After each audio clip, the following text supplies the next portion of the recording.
Hello, hello. So good to see all of you here. I want to start by acknowledging it's a very difficult time in our country. And personally, I found the best grounding for me these days is being with other people, working together. So I'm grateful to see you all here. My name is Sharon Chen, and I'm here to welcome you on behalf of Lawyers for Good Government, the Congressional Progressive Caucus, and Front and Centered, where I work in strategic partnerships. Before we start, I have brief housekeeping notes. First, thanks to our wonderful interpreter, Claudia, we have live Spanish interpretation available for anyone who needs it, so that everyone can hear each other's questions, whether they're in Spanish or English. My request to everyone is to select a language. To do that, look to the bottom of the screen for something that looks like a globe. It's towards the right, a little bit close to that more button. Um, and click on that. And rather than original audio, choose either English or Spanish. To hear the interpretive language only, click mute original audio. And I'm going to ask Jessica to repeat what I just said in Spanish so you can get the instructions. Hola a todos. Gracias a nuestro intérprete, tenemos interpretación en español si alguien la necesita. Para acceder a la interpretación, haga clic abajo en interpretación con la imagen del globo y seleccione español. Para escuchar solamente al intérprete, haga clic en mute original audio. Thanks, Jessica. Second, we've enabled automatic closed captioning. If you go to the bottom of the screen and click on live transcript, you can enable the closed captioning. As it is AI, it is often imperfect. So we'll be adding improved captions before we send a video of this event to you later this week. Next, this is a 501c3 discussion. So we are going to dig deep into policy discussions today, but we will not engage in electoral or partisan conversations during this session. We encourage you to ask questions of our incredible panel throughout the event. You can drop your question in the QA box at the bottom of your screen, and we'll get to as many questions as we can.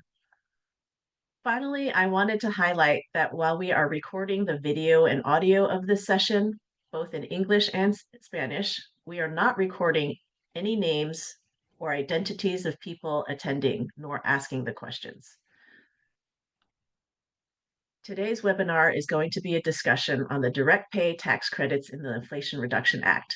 Despite recent news about attacks on the IRA from the Trump administration, it is important to understand that these direct pay tax credits are still available. We'll talk more about the current moment later in this webinar. These direct pay credits have flown under the radar, but have the power to be transformative for our communities.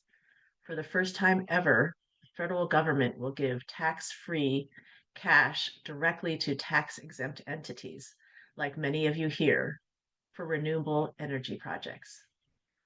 The credits operate like a refund and can cover up to 70% of a project in select cases.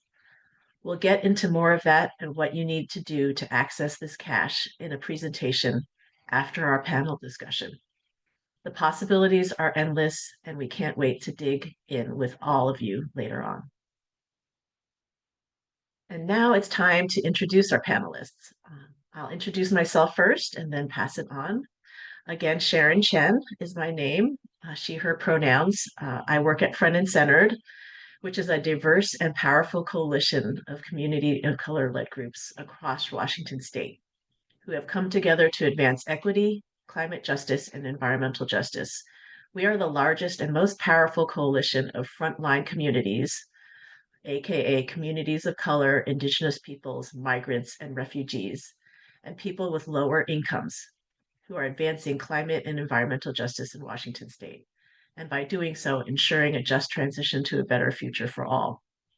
My role at the coalition is to facilitate strategic partnerships, and this webinar today is an example of this work. With that, I'd like to invite the panelists to introduce themselves. We'll start with AC.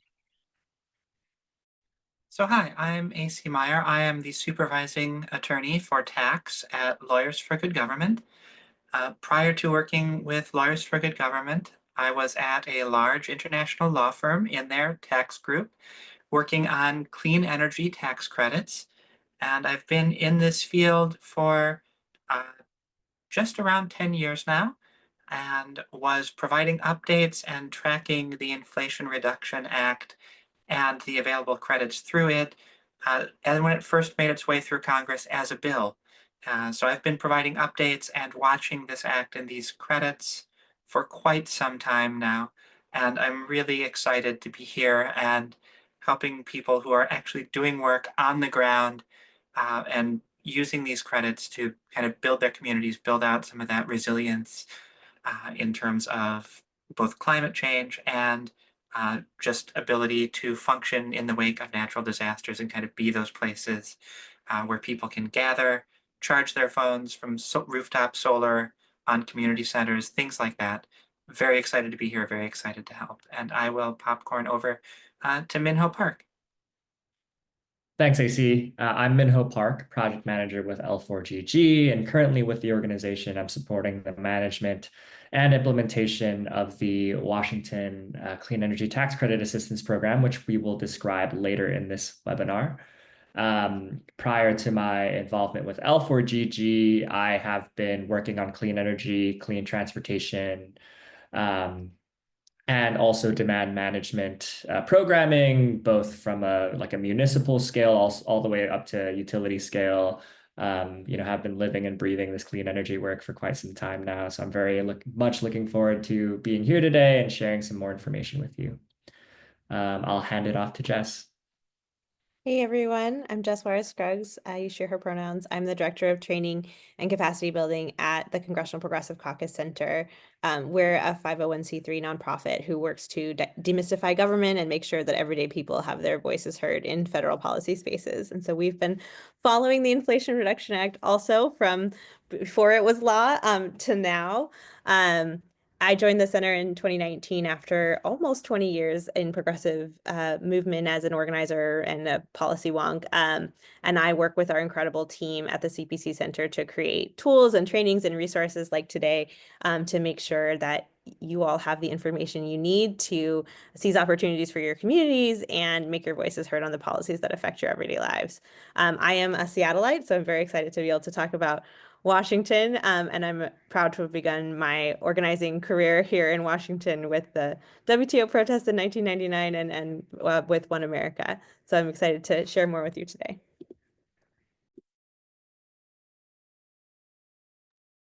Thank you. And with that, we're going to dive right into a panel discussion, and I get to have the first question.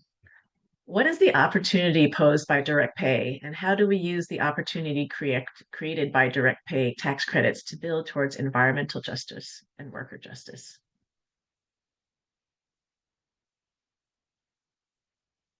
I can kick us off and then I'll hand it over to the capable hands at L4GG. I think the first thing I want to say here is that these tax credits have existed in another form for-profit entities for a really long time. And this is the first chance for communities, whether that's municipal governments, counties, fire stations, hospitals, universities, churches and houses of worship, community organizing groups, community centers, senior centers, all of these labor unions, all of these tax-exempt entities. It's the first time that they can do these projects on their own without having to work through a for-profit entity. And it really creates some transformative opportunities for communities to own their own energy and to decide what they want on their own, right? And to create some good local union jobs in the process to make sure that communities are not only benefiting and getting what they want, but actually owning these assets for the long term. And there's some really powerful examples from across the country where folks are installing EV chargers in neighborhoods where EV chargers have never existed, and then using that revenue to fund the community programs that they're already doing. Folks who are putting solar panels on roofs and using the revenue, the extra energy generated to then pay for their food bank program, or schools who are putting solar arrays on school roofs and then raising teacher pay, right? There's some really transformative ways that we can stack this together with other things that our communities need and want, to open doors and create really powerful opportunities. So excited to talk more about that. That's my start, and I'll hand it over to the L4GG folks to say more. I'll actually let Minho take this, since he's been driving the Washington SetCap program, which is one of the ways that we've been working with the state of Washington to kind of specifically get this out there and available to communities.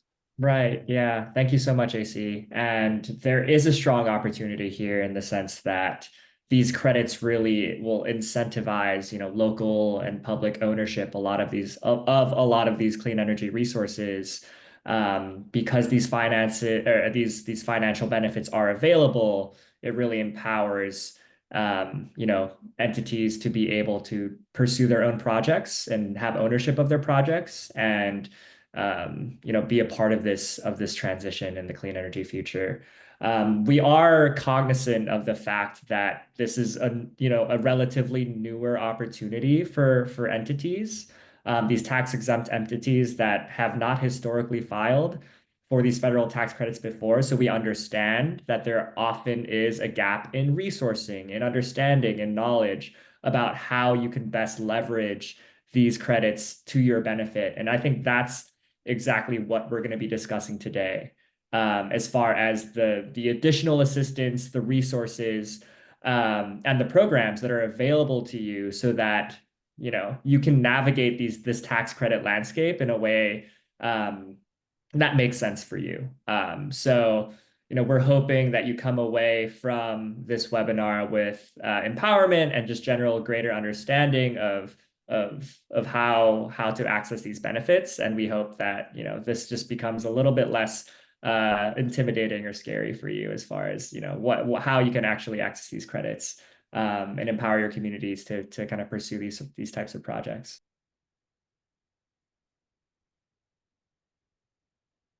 And if I could Thanks. just add one more thing, I think one of the things that's really important to keep in mind is these projects are very flexible, and they include racial justice and worker justice to the extent that we build them in. And so it's not, you can use these tax credits to just build a solar panel that just is a solar panel. Or you can build projects that are really responsive to community demands. Think about the workers that they're employing and the jobs that they're creating in a holistic way. And so it's kind of on us to build that thinking into the projects that we're planning. Yeah, and I just want to lift up the first thing I heard from you, Jessica, which is for-profit entities have benefited from programs like this for a long time. And um, it's too bad that we are playing catch up, but that's kind of how the world is. But it means that we have an opportunity to catch up and do the best we can. AC, did you have something to add before we move to the next question? I think you've all hit on that. And I think, again, the most important thing is the way it allows local control and local communities to build out what fits in their community, rather than have it decided by large outside developers. And this really creates the opportunity to take advantage of these credits and be on a similar playing field. Thank you. So I understand eligible entities in Washington have access to these federal tax credits, of course. And as I understand it, free technical assistance from Lawyers for Good Government through Washington State. Would love to have you guys talk more about what that looks like. And let's dive into the details on direct pay and the support that's available. And the other thing I want to mention to everyone is we are definitely going to be talking about how the federal funding freezes impacts these programs. I know that's on everyone's mind. It's certainly the first thing that was on my mind when thinking about this webinar. And so let's dive into that conversation.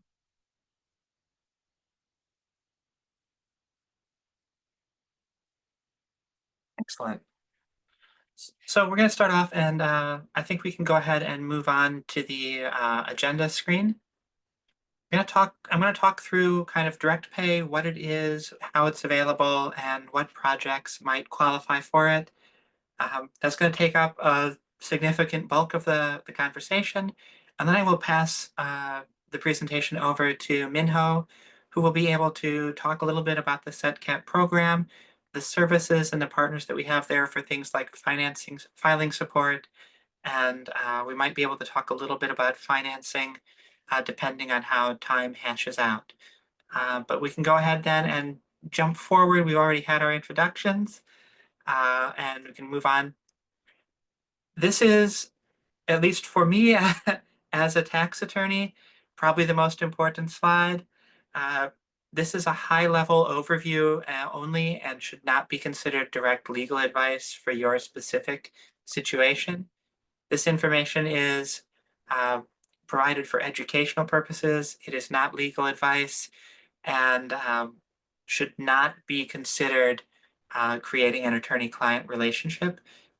This is just all of the please don't punch my bar card disclaimer here, but this is going to be generalized information, and anything that is specific to your individual project. If you're in the state of Washington, you can follow up with the SETCAP program. Other states may have similar programs that you can look into if you're outside of Washington or otherwise, but you will want to talk with legal counsel specifically about your project.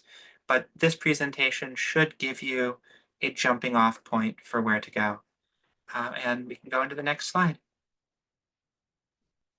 And this is just, we're going to start with a brief overview of direct pay. Go ahead, next slide. And so what is it? What's the fuss about? As Jessica has already mentioned, it's a system that allows access to certain credits that were previously available only to for-profit entities, and now tax-exempt entities that are eligible, states, local governments, nonprofits, certain religious institutions, are able to get direct payments from Treasury for clean energy tax credits. You essentially file a pseudo tax form and then get that return back, get the credit back as a refund. Right now, the tax credits are about 70% of the Inflation Reduction Act's $400 billion in climate funding. They're part of the statutes, so they are enshrined in US code. They are available out through 2032. They're not capped for the most part. We'll talk about one specific bonus that may be capped later on.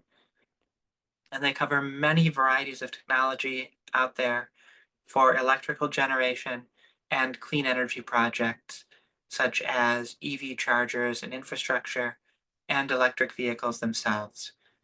In most cases, you'll be seeing a 30% refund available.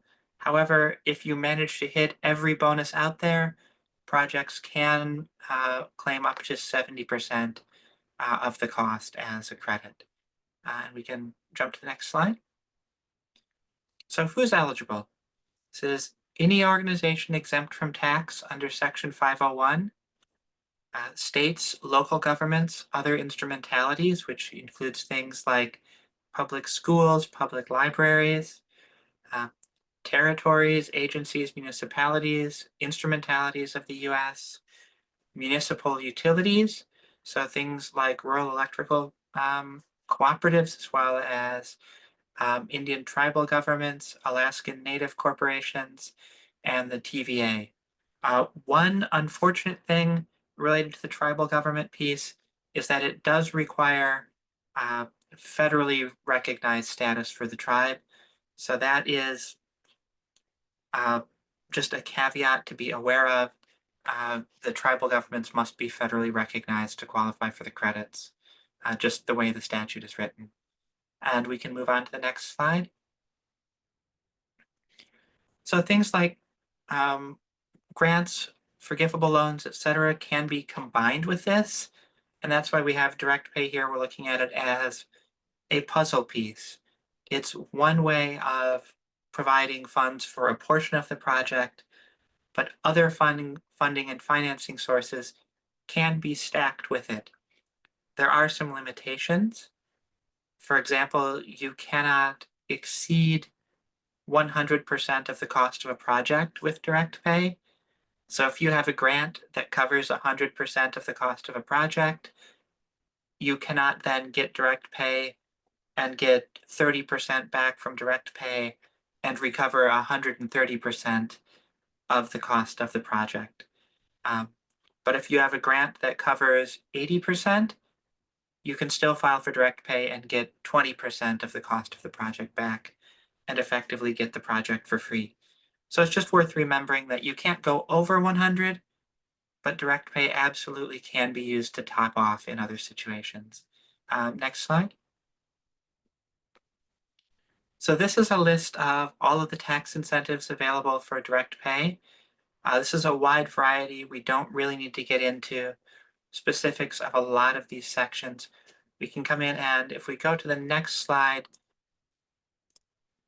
this will show us the most commonly used projects that we've seen in the public sector and from tax-exempt entities. So Section 30C credit, which is the alternative fuel vehicle refueling property credit, which is a mouthful. The thing to remember there is that Section 30C is for EV chargers, essentially. And those must be placed in non-urban or low-income areas to qualify for the credit. So this isn't a credit that's going to only be going to rich sections of town that can put a bunch of chargers in.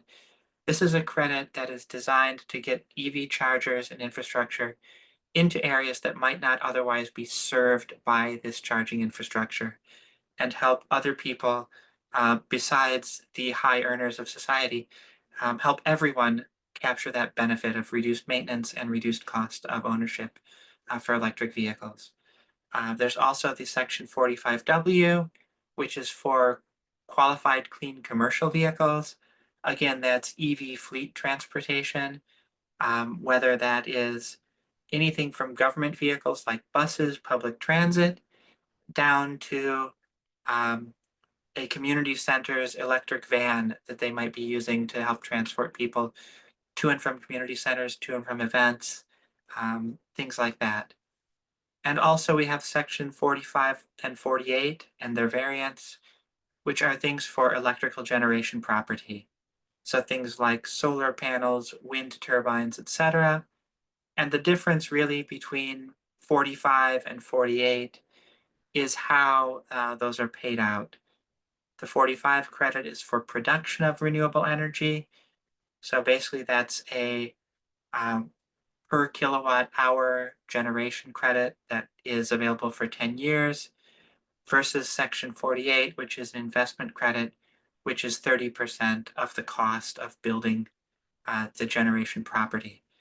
Most of the time, we'll see the Section 48 investment credit being what people want to look at.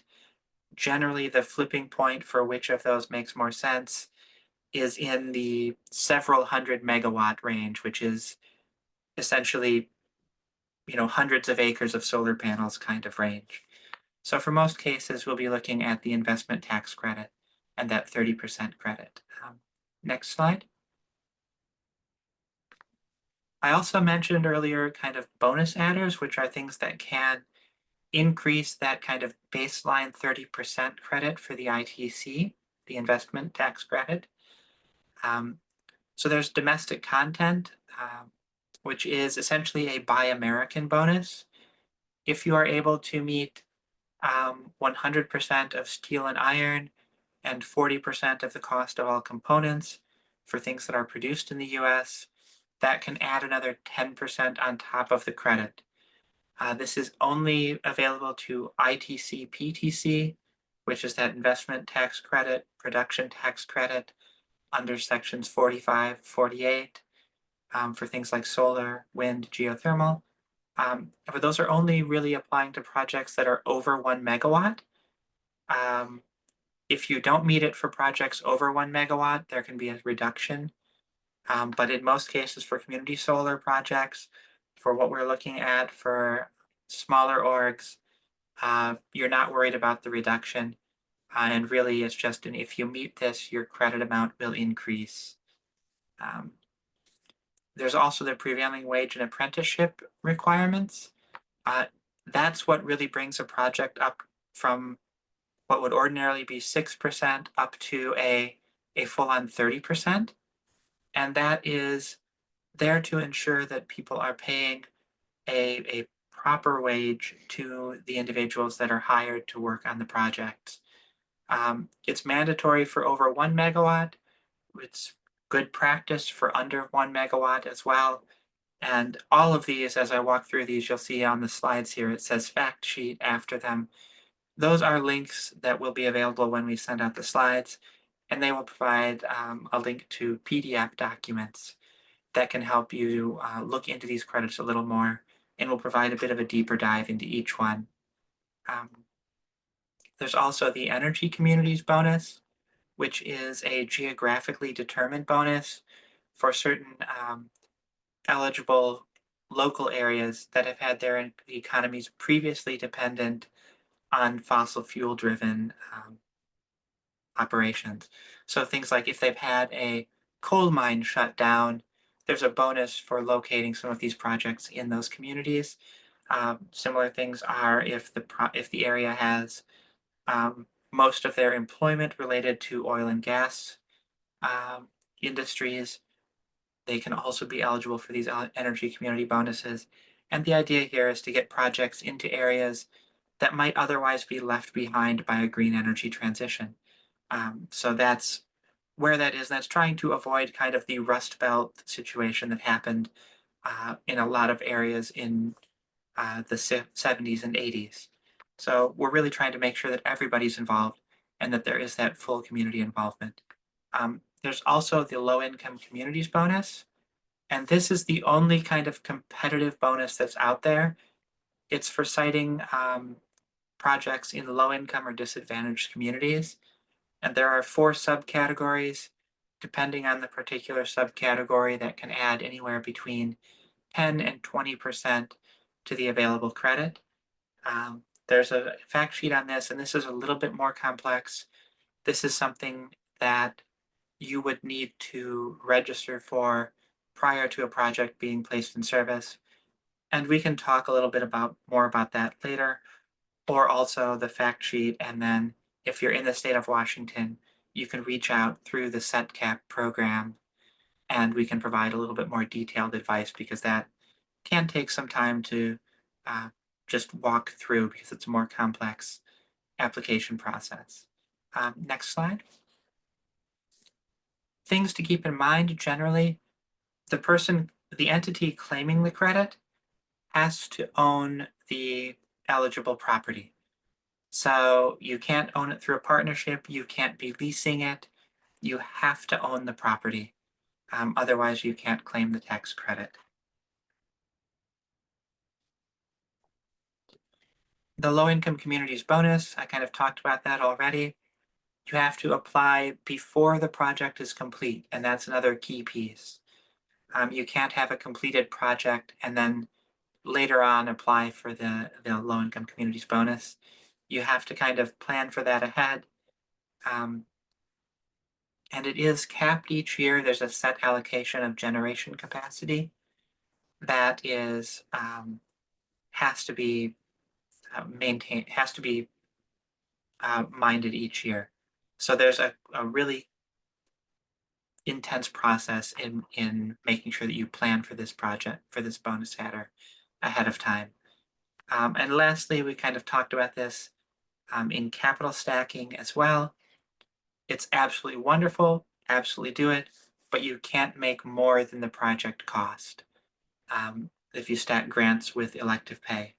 So if you do the elective pay, which is normally a 30%, and you've had a grant that covers 80% of the cost, what happens there is elective pay then gets reduced to 20% of cost so that you stay within the 100%. So the one thing I want to caution here is I've heard some people say if you take grant funding, you can't use elective pay. That's flat out false. You absolutely can take direct pay. You just can't go over 100% of the cost. So it's still, even if you end up in a situation where you only have 15% of the cost left that wasn't covered by the grant, it can still be worthwhile to look for elective pay to top off and fill in that last gap in funding. Next slide. So the overall process in general, kind of as you walk through, there's pre-registration of projects, which kind of walks you through the process of making sure that you have the documentation that the IRS needs, and you will register these through a pre-registration portal with Treasury, and that once registered, you will be granted a unique ID for each project. And this unique ID, this registration number for each project, is then included in the tax forms when you file, so that the IRS has some awareness that the project has been looked at. It's not a guarantee of everything being okay, but it does help make sure that everything is properly documented and that you have the information you need. And then after that, once the forms are filed, then you have the processing time. If you're filing paper forms, that processing time can take sometimes quite a while, but the IRS does make their payment after they review the filing and pay it out. We've heard some people say that this can take more than a year, and that can be true just because you have to file the tax return to get the credit. So if you place a project into service in January, you can't file a return until the next January, and then there's time for the IRS to pay that. So it is worth just being mindful of that, the fact that any of these clean energy credits are after the fact coming in essentially as refunds or rebates, and there may be a need to pull some bridge financing to deal with that interim. Next slide. AC, I just want to emphasize something on here. The tax filing that you're talking about is the tax filing that your entity has to do every year. It's the same thing. It's like your tax return, right? No Yeah, special extra. I mean, obviously I there's mean, work to add it to your filing, but it's the same one. it would be the same Form 990T, yes. And there will be some extra individual sub-forms underneath that. You can tell I'm used to working with municipal entities that historically have not had to file anything at all when I talk about the filings. But that is the thing. I know that some churches also have not, some houses of worship have been exempt from filing returns as well. So it can be a new thing kind of depending on the specific entity. But in most cases, it will be the same Form 990T that you've used throughout. That's kind of what the timeline here with the step is. Figure out your project, kind of understand what your taxable year is, go through the pre-filing registration. Ideally, you want to do this 2 to 3 months before filing. Some of that is the IRS has only committed to providing the pre-filing registration in 120 days. Realistically, we've seen that timeline typically be within 30 days, but the IRS officially only commits to 120 days from submitting pre-registration to receiving those unique IDs. And these are eligible. You can use an extended return, so you can file for an extension and get that 6-month extension on your return and still be eligible for the credits. So the forms you'll use, the slide says tax forms are fun. I think possibly that may only be for me, but it is simply a walkthrough, and the forms kind of feed up into each other as we walk through. And there's lots of resources for help. Even if you're outside of the state of Washington and you can't use the SETCAP program, Lawyers for Good Government has a number of resources available on our website, as well as annotated tax forms to kind of walk through what they would look like. We can go to the next slide. So as one back. So as I've said, this is, if we can go back to that fish slide, that is one of my favorite visualizations of how the forms feed into each other. So for an example, if you're using electric vehicles, each individual electric vehicle would have an 8936 Schedule A, which has the vehicle's unique information. So things like the VIN, the registration number, like that, those then get kind of fed into Form 8936, which will collect everything from all of the vehicles, which then feeds into Form 3800, which collects everything from every project. So if you have electric vehicles and you're also doing chargers, the chargers would have their own subforms, but both the electric vehicles and the chargers, those forms then show up, those totals go into Form 3800, which is then included in Form 990T. And that's how that runs. We can go to the next slide. And this is, yeah, if you can't remember all of this, there is the Clean Energy Navigator that Lawyers for Good Government has. It's cleanenergytaxnavigator.com. I think we can go to the next slide. It should be there. But that also has the navigator. We'll walk you through some questions about your project. We also have our direct pay filing resources. This is our informational page. So this web address, and this is a link, again, that will be available in the slides once they are distributed. We can go to the next slide again. This one has the link for the navigator.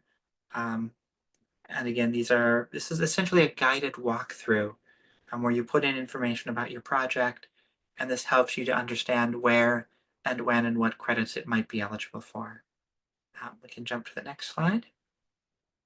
This is one of the things, I think this may be what most people were interested in right now, of what's going on with the executive orders, what's happening with the tax credits, kind of where do we stand with all of this.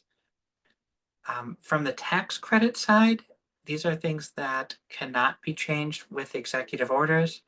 They are part of the US tax code, and they are only changeable through legislation.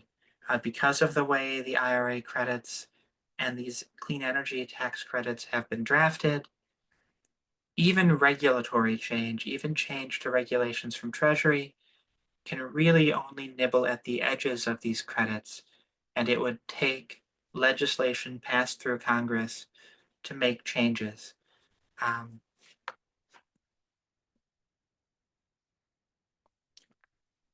Also, grant awards that have already been awarded and already committed are legally binding agreements between the federal government and the grantee, with a set of protections enshrined in federal regulations.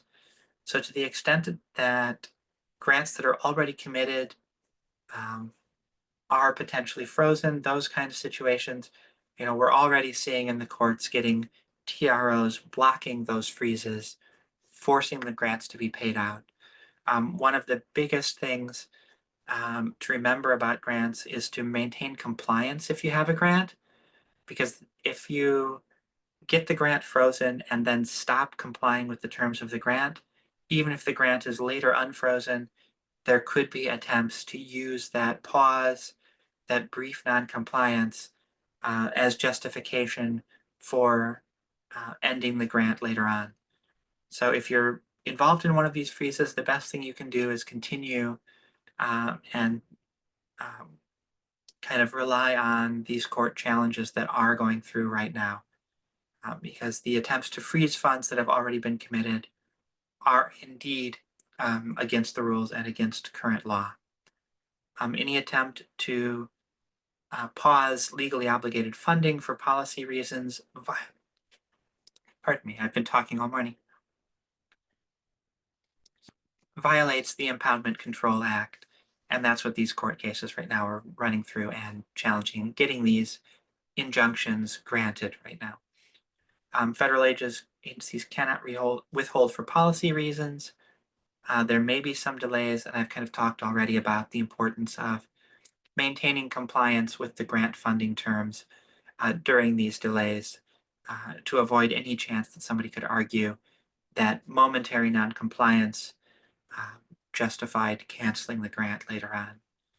But tax credit payments, etc., these are things that might be affected by staffing and may cause some delayed payments, but we've had confirmation from Treasury that they do not consider these payments to be affected by the executive orders, and tax credits in general as a whole are funds that are not discretionary. They are non-discretionary funding, which means they must be paid, and they are not subject to pauses in the same way that the grants are. Next slide.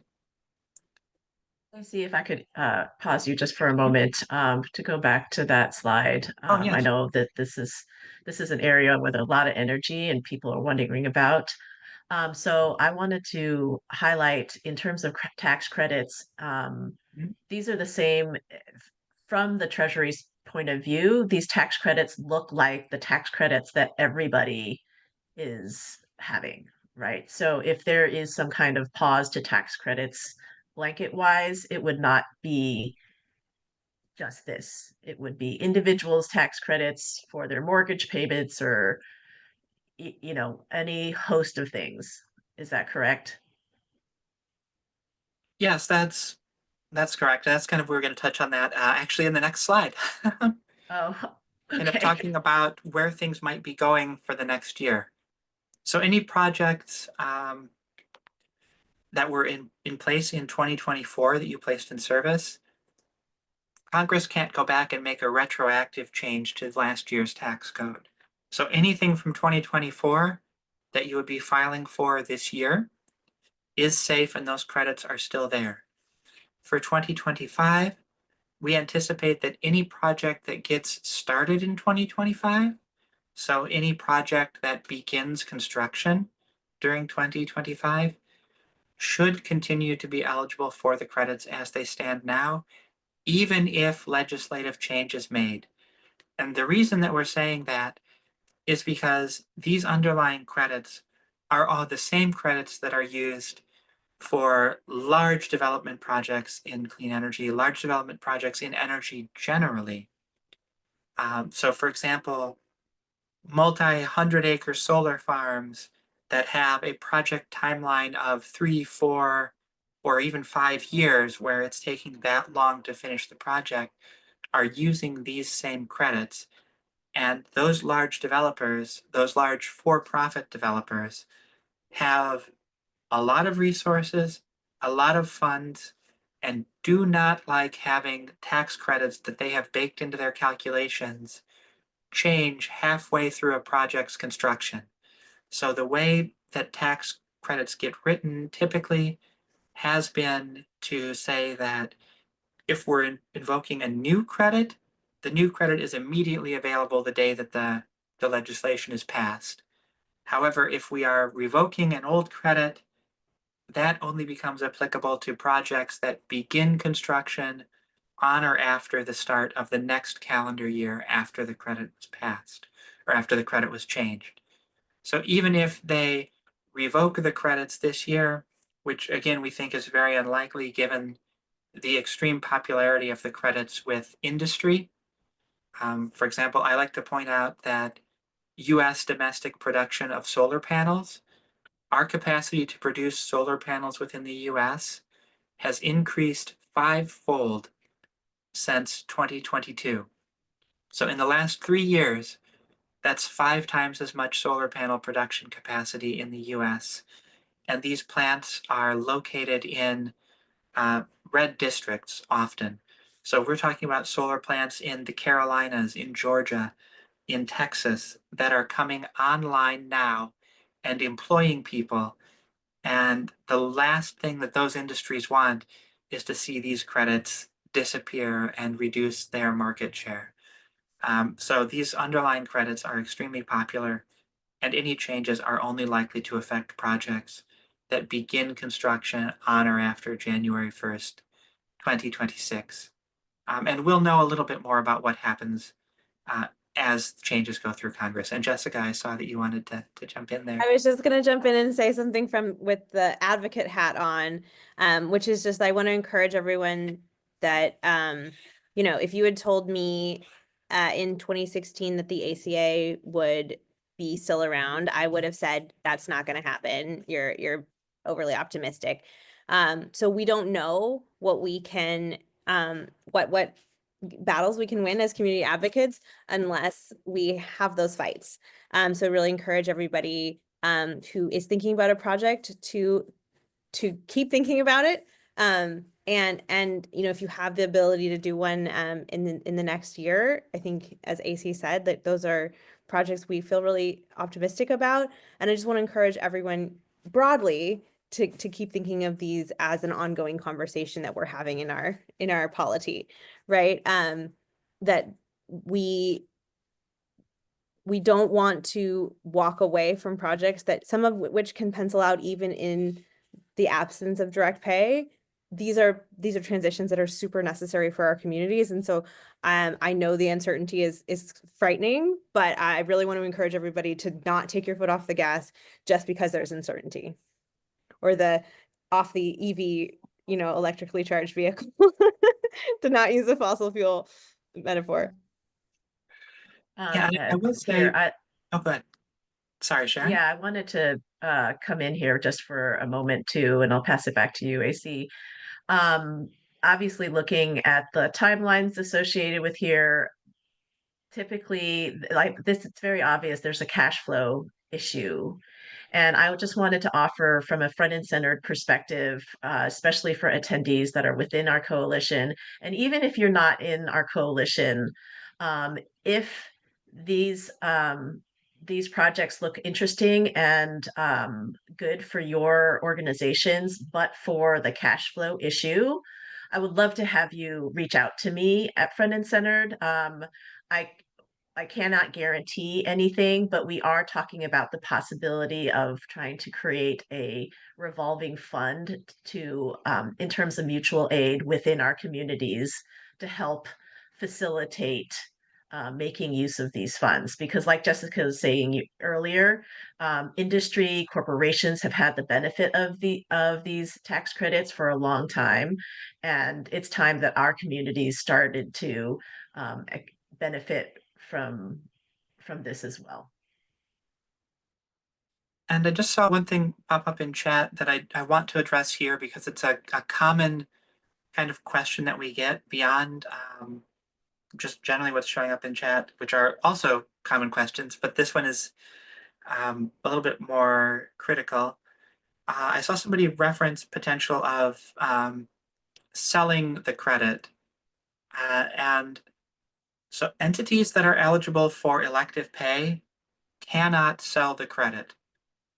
This is if you are eligible for elective pay, your only option for monetizing the credit is going through elective pay and taking that money as a tax refund through Treasury. And part of the reason there is, one, it's very difficult to monetize a credit on the smaller scale. A lot of the credit markets are dealing with utility scale credits for selling and transferring. And also, going through elective pay gets you 100% of the credit as a cash or a check from the Treasury, whereas any kind of sale of the credit is going to, just by its nature, involve some discount rate. And at this point in this space, generally, we'd only see around 75 to 80% of the credit amount being something that I've seen individuals talk about being willing to spend to buy a credit.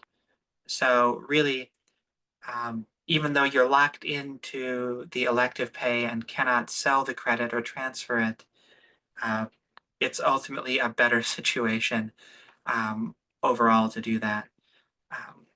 And again, kind of as things go into 2025, as the year goes on and we see what the bills actually look like, we can provide additional information. Lawyers for Good Government's website will have those updates as we get them. And I know that, Jessica and others at CPCC, and I'm sure Sharon at Front and Centered will also be making sure that people are made aware and that those communications are going out as we have that extra information as the year progresses. And kind of with that, I can let you all hear somebody else other than me talk and pass this off to Minho, who will be able to talk about the SETCAP program in Washington. Thanks so much, AC. And I think it's a pleasure to hear you speak so expertly about all of these benefits. So yeah, thanks so much for such a comprehensive overview of direct pay and some of the resources that L4GG has developed to support you all in navigating this landscape. And so brief disclaimer, I understand that some of you may be outside of the state of Washington, and the resources that AC highlighted, such as the navigator, such as some of our annotated tax forms and other guidance documents, those are generally available for your benefit. But I also wanted to take a beat to highlight a very exciting program that is available to those that are situated within the state of Washington, which is the Washington Clean Energy Tax Credit Assistance Program. Also a mouthful, but we just like to call it SETCAP, just for ease. And next slide, please. The main goal of this program is to provide a complete concierge-style technical assistance and guidance for eligible entities that may have direct pay projects. This is really meant to be direct support in which we and our team will work with you to provide you with various levels of technical assistance depending on your needs to make sure that you are maximizing the direct pay potential of your projects. So through this program, we are providing free legal guidance on projects that you may be planning for, or any other questions that you may have about your projects or direct pay, and also free filing assistance through our partner, Giraffe Financial. And they provide a service that I like to call, the TurboTax of filing for IRA tax credits. They have a very seamless online platform in which you can work with them directly to pre-register, to file, to fill out your tax forms, all of that good stuff. All of those services are completely free, completely paid for by the Washington State Department of Commerce, who we're partnering very closely with on this program. So how this program actually works, the process is relatively simple, and I've included just some step-by-step instructions there on the slide. But first, you submit a program intake form, that comes to us, and then we will reach out to you to schedule a screening call to determine, the eligibility of your projects, to understand what your needs are, and decide on some next steps for how we can best support you, whether that means connecting you with a lawyer to plan for your projects or filing for your credits. And then ideally, the goal is you get paid. You receive these credits after you're able to file. So next slide. Just to break this down even further, we really identify three main service tracks for how we can support you through this program. There are those that are ready to learn, ready to plan, and ready to file. So those that are ready to learn essentially means those that don't really have an active project that's being developed or planned, or don't know that they have a project, or don't have anything that they're ready to file for yet, but they just want more information about direct pay, about the program services that we have on offer through SETCAP. We still help those individuals and entities, by providing general resources, guidance documentation, all of those things. Some of those things that were covered by AC earlier in the webinar as well. I'd like to call attention to a website that we have for SETCAP called the IRA tax credits.washington.gov. And this is a central repository for all of various documentation and resources that can, get you started. ranging from worksheets to general guidance documentations, and also webinar recordings that are very pertinent to direct pay. All of those things are hosted here on this site. And it's very much available for you just to kind of peruse through at your own pace. So that's how we really support those that are ready to learn. If you would go to the next slide, please. There are also those that are ready to plan. So those that are actively planning for projects, actively developing projects, and require assistance in terms of how they set those projects up in such a way that they're maximizing the direct pay potential of those projects. And in this instance, we can connect you directly with a lawyer, whether that's someone internally with us at L4GG or one of our contracted legal partners through this program. Having a lawyer in your corner in the project planning stage can be incredibly helpful in a number of ways. Primarily, they can support the design of the project so that you're maximizing the direct pay potential of the project. So that's receiving and providing counsel on financing, on the ownership structure of the project, and even also providing guidance on avoiding specific partnerships that may jeopardize the eligibility of these incentives. So all of those things, any questions that you may have about your projects, we can give you a lawyer essentially so that you can have this lawyer in your corner to make sure that all of your planning needs are met there. I would like to stress that all of this legal support completely free to you should you request this support, and it's functionally paid for by the Department of Commerce. Next slide, please. And the third and final service track, so to speak, are those that are ready to file. Those that have already placed their project in service, but require additional support when it comes through moving the steps of filing that AC mentioned earlier. We are partnering with Giraffe Financial, as I mentioned, and they provide a full turnkey solution for this filing service. They can set up a call with you to walk you through the entire process of going through their platform, to upload the relevant documentation, to pre-register your projects with the IRS, to filling out the tax forms using the information that you provide, and actually also filing on your behalf. They take care of everything from the beginning to the end. And so similar to the rest of the services in this program, also completely free to you.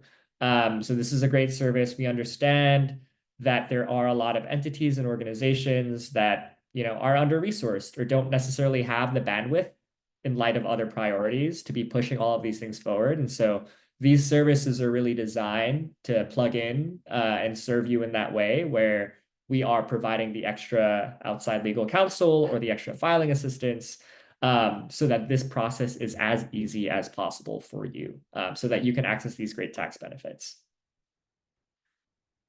Next slide, please. So how to get started? This QR code on the screen right now is will take you to our intake form. So as soon as you fill this out, we can reach out to you and connect with you, have a brief discussion about how we can best support you in your projects, and go from there and determine whether we connect you with a lawyer, connect you with Giraffe, depending on what your needs are. Additionally, I would like to call attention to the monthly office hours that we host through this program. So we, through SETCAP, and specifically for those Washington-based entities, also host office hours once a month. I believe the next one is on the 21st of March. The February one just occurred last week. But during these office hours, you can please bring your questions about your projects, or if you have any general questions about direct pay. We have subject matter experts like AC to attend those calls and be able to provide real-time live guidance and information about any questions that you may have. So this is also a great benefit. If you feel like you have additional questions or come away from this webinar seeking some more information, that's a great place to start as well. Next slide, please. Great. And that brings us to the end of the direct pay and SETCAP overview. I just would like to call out and give thanks to the Washington State Department of Commerce, who's provided the funding and the partnership to create this program for us and work with us on this. Thanks to Front and Centered, who's a close outreach partner for our program, and Congressional Progressive Caucus Center as well for their partnership in organizing this and making sure we're sharing, the right information, the relevant resources to support these efforts. So thanks all for your time. And I believe we now have some time for a Q&A session. So I'll hand it back off to the team to support that. Yes, we do have lots of questions we've collected from the Q&A box and some from the webinar chat as well. Let's see, taking a look at this, we have AC earlier was noting how 80% direct pay was typical and was not possible to exceed 100%. I'm wondering how easy it is to engineer the project to maximize in absolute terms how much direct pay was received and thus minimize total expenditure by the entity. How easy is it to go to say 99%? AC, does that? So I think that's a slight misunderstanding of one of the examples I had. 30% direct pay is typical in terms of cost. I think what I was talking about was how if you have 80% of the project cost covered through a restricted grant, that is a grant that is specifically for that project. So if essentially you have a donor that says, I will pay 80% of the cost of installing a solar panel on the roof of your building. Direct pay could then cover the remaining 20% of that, and you wouldn't get the full 30% direct pay, but you would still be able to get 20% of the cost, to where the grant plus the amount of direct pay equaled 100% of the cost of that solar panel. And in terms of kind of how easy is it to work with that, as long as you're looking at things kind of ahead of time, it's quite easy to work with grants and use that as a way to maximize the way you can use funders' money. For example, if a grant funder wanted to give you 100% of the cost, you can say, okay, give us a grant for 70% of the cost. We'll take direct pay for the remaining 30%. And then the funder can then use that other 30% for other things, for other projects that you want to do. And that's just a matter, we've seen entities do that, where a funder is Ask for basically general saying, operating. yeah, like the funder says, I want to give this much money. And you say, great, we can use, give it to us with this much restricted and this much unrestricted. And it can be a way to kind of help that money go farther with direct pay. It also gives another lever. We've seen some entities use it as a lever for grantors to argue for unrestricted funds, because this limitation on direct pay only comes into effect if the grant is specifically for credit eligible property. So if you have a grant that says, use this for climate initiatives, and you use it all for a solar panel, you can still get direct pay for that, because the grant was not specifically for the solar panel on your roof. So when you start getting into that unrestricted grants, or at least grants that are not restricted directly to credit eligible property, there's a lot of ways to make sure that the grant itself is structured in ways that don't implicate the no excess benefit rule. Right, thanks. The next question is a clarification question. Organization applying for the credit needs to own the project, not necessarily the property. Is that correct? They need to own the property. So the property that is credit eligible must be owned by the entity that is claiming the credit. So for example, if you are leasing a building and you want to put solar on top of it, as long as you own the solar panels, then you're eligible for the credit. But you don't have to own the building, right? You don't have to own the the property. right. The property that needs to be owned is the property that is the The energy infrastructure. generating property, or the EV charger, or the EV, you can install a charger that you own in a space that you lease, and you can still get the credit for the charger. The one caveat around this is you want to make sure that you will own the credit eligible property, so the solar panel, the charger, etc., for at least 5 years. Just because the IRS can try to claw back the credit if you sell the property immediately after claiming the credit. So the next question is about partnerships or no partnerships.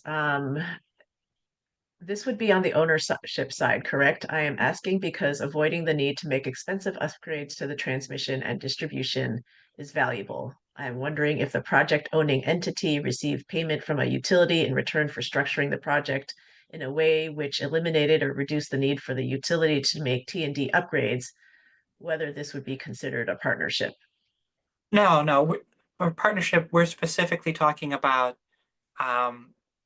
entities that are taxed as partnerships and are using that operational structure.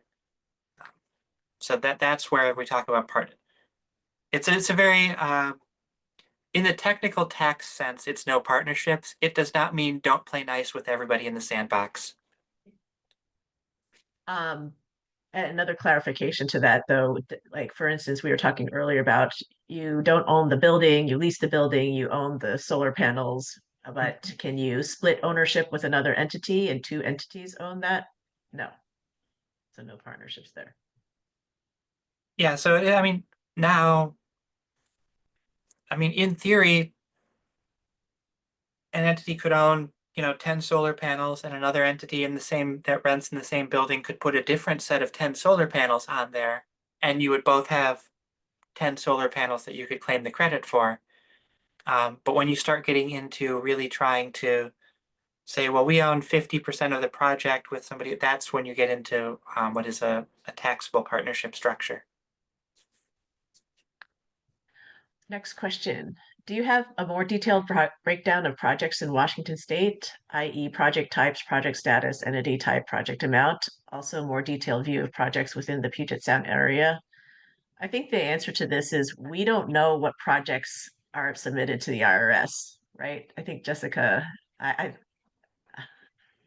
has an answer to Yeah, this.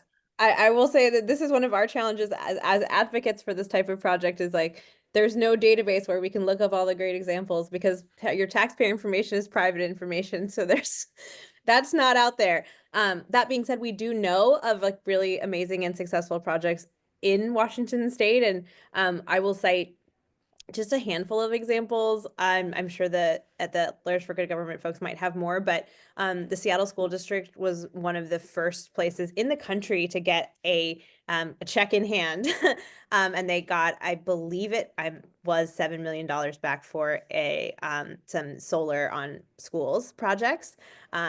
There is also projects like of all kinds, but I know, for example, in the city of Seattle, they were able to expand the number of EV chargers that were included in the transportation levy because they did the math on direct pay and realized that their money could go further. So that money that passed in the transportation levy for EV infrastructure was much bigger than it was originally going to be because the city included, did the math there. So those are just two examples off the top of my head, but I know there are more.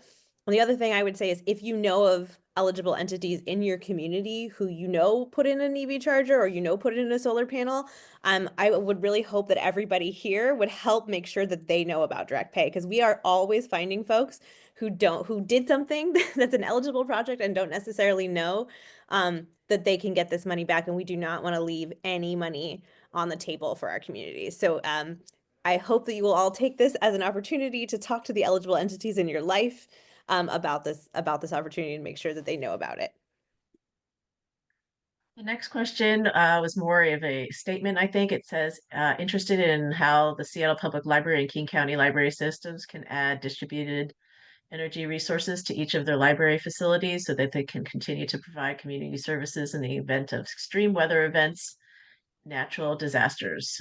here to learn more about what the financing structure for this might look like. It sounds a lot like what you're saying the schools did, et cetera. Um, that I think we could follow up with Jessica and hear more about how that was done. But Yeah, I can say off the top that direct pay comes in the form of a refund. It's after, right? So how you finance it, AC talked a lot about, some of the ways that you can accidentally mess up your ability to access that credit, but mostly the IRS doesn't care how you got the money to do the project as long as you didn't do any of the things that would for example, restricted grant funds that would get you over 100%, right? But you have to just do the project and then you can apply for direct pay on the back end.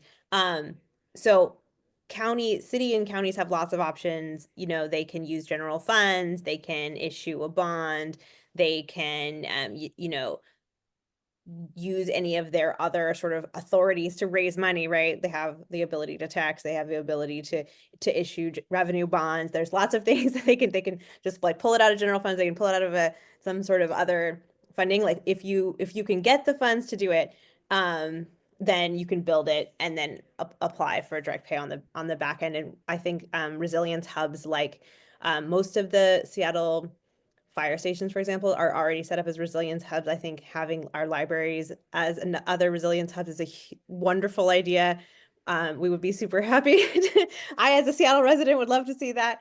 But yeah, it's really a question for the city of Seattle or King County or any of the other counties or cities that might be wanting to take on that project of how they want to finance it, how it makes sense for that municipality. And I want to add a little bit because I've seen a question about loans and how those might affect that no excess benefit rule.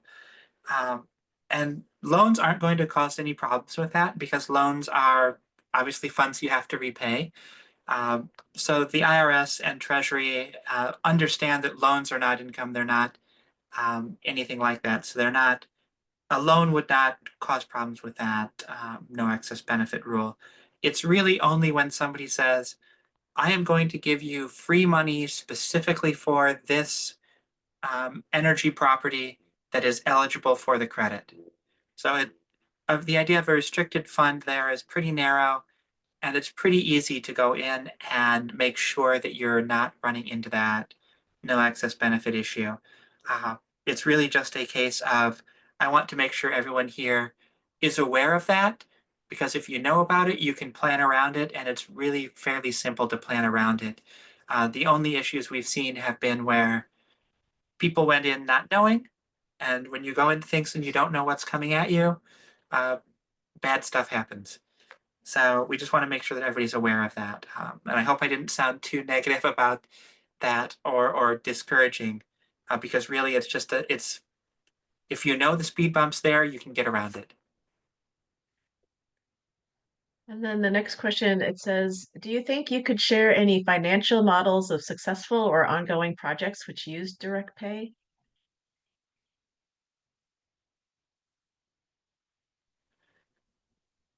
I don't have access to any of that in Minho. I don't know that we have that through SETCAT program. Those are the kinds of things that are going to be heavily individualized and are likely not something that we could share, at least on L4GG's side, without express permission from the entities that we've worked with, just because of, professional confidentiality rules and other requirements around that.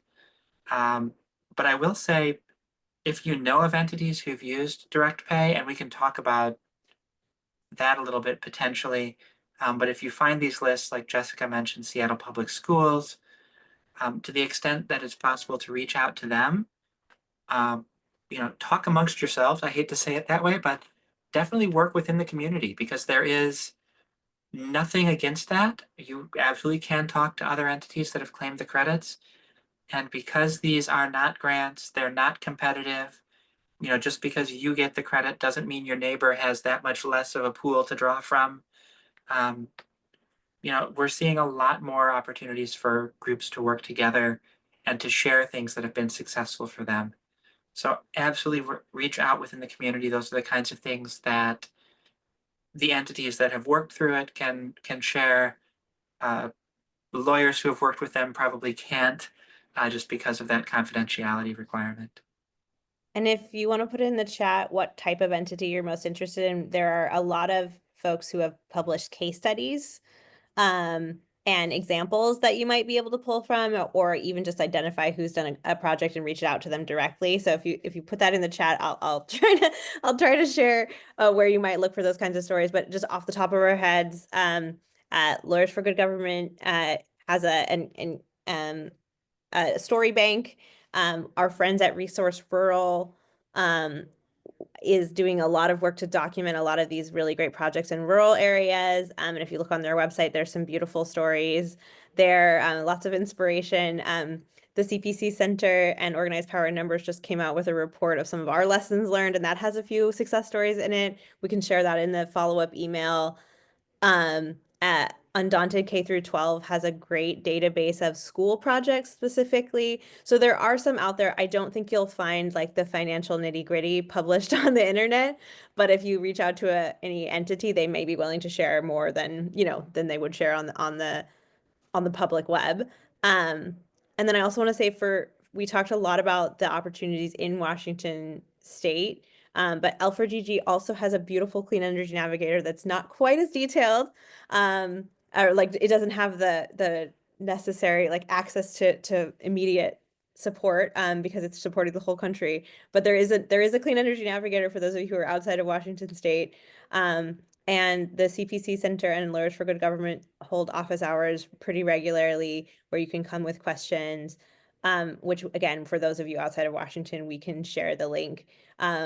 And I want to encourage anybody outside of Washington. Washington State has really been a leader in this, and this is one of the most comprehensive technical assistance projects that I'm aware of.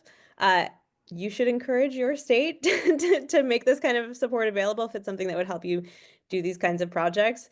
But obviously we can't guarantee your state will listen, but I do encourage everyone to ask for what you need in terms of technical assistance.